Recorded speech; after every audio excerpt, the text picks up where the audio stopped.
नमस्कार साथियों। आपसे किए हुए वायदे के मुताबिक हम हिंदी से शुरुआत कर रहे हैं, जिसमें हिंदी का पहला टॉपिक था वर्णमाला। आपने देखा है ना, टेट का जो सिलेबस है उसमें पहला टॉपिक है वर्णमाला। तो आज हम लोग वर्णमाला पर थोड़ी सी चर्चा कर लेते हैं। जैसे कि आप लोग जानते हैं, वर्णमाला में कुल 52 अक्षर हैं। हालांकि अब उसमें र को भी शामिल कर लिया गया है। अब वर्णमाला में कुल 53 अक्षर हो गए हैं। जो पहले के अक्षर हैं अ से लेकर औ तक, देखिए उनमें से अ, ई, उ, ऋ, ये 4 अक्षर जो आपके हैं, 4 वर्ण आपके हैं, वो ह्रस्व हैं, यानी कि लघु हैं। आ, ई, उ, ए, ऐ, ओ, औ, ये दीर्घ हैं। दीर्घ यानी कि जिनको बोलने में आपको थोड़ा सा समय लगता है। तो कुल मिलाकर 4 वर्ण, ये 7 वर्ण, 4 7 11।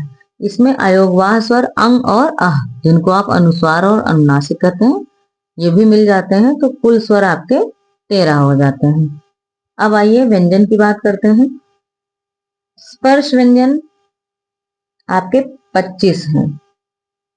क वर्ग, च वर्ग, ट वर्ग, त वर्ग और प वर्ग।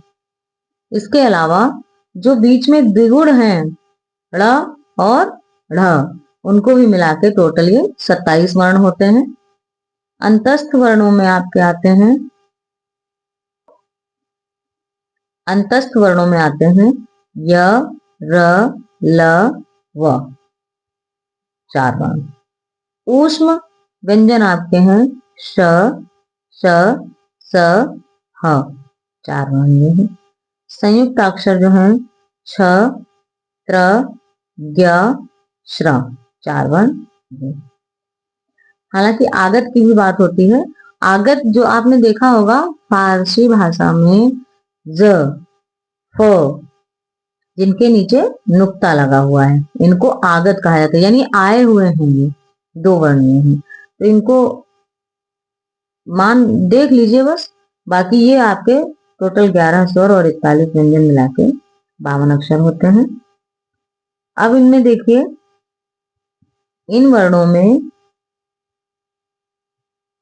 प्रत्येक वर्ग का पहला, तीसरा और 5वां वर्ण अल्प प्राण कहलाता है, जिनमें बोलने के लिए ज्यादा ताकत की आवश्यकता नहीं होती है। ये टोटल 20 हैं। प्रत्येक वर्ग का पहला, तीसरा और 5वां, कुल 20 वर्ण अल्प प्राण कहलाते हैं। महाप्राण की बात करें, प्रत्येक वर्ग का दूसरा, चौथा, प्रत्येक वर्ग का दूसरा चौथा वर्ण महाप्राण कहलाता है। इनकी संख्या 14 है। इसके बाद में अघोष वर्ण आते हैं। प्रत्येक वर्ग का पहला और दूसरा वर्ण, इनकी संख्या कुल 13 है। सघोष वर्ण जो है, प्रत्येक वर्ग का तीसरा, चौथा और 5वां वर्ण है, प्लस स्वर है, यानी इनकी कुल संख्या 31 है। अब देखिए, अंतस्थ व्यंजन य, र, ल, व अल्प प्राण है और सघोष है। य, व अर्ध स्वर है। ल पार्श्विक व्यंजन है। पार्श्विक व्यंजन किसे कहते हैं?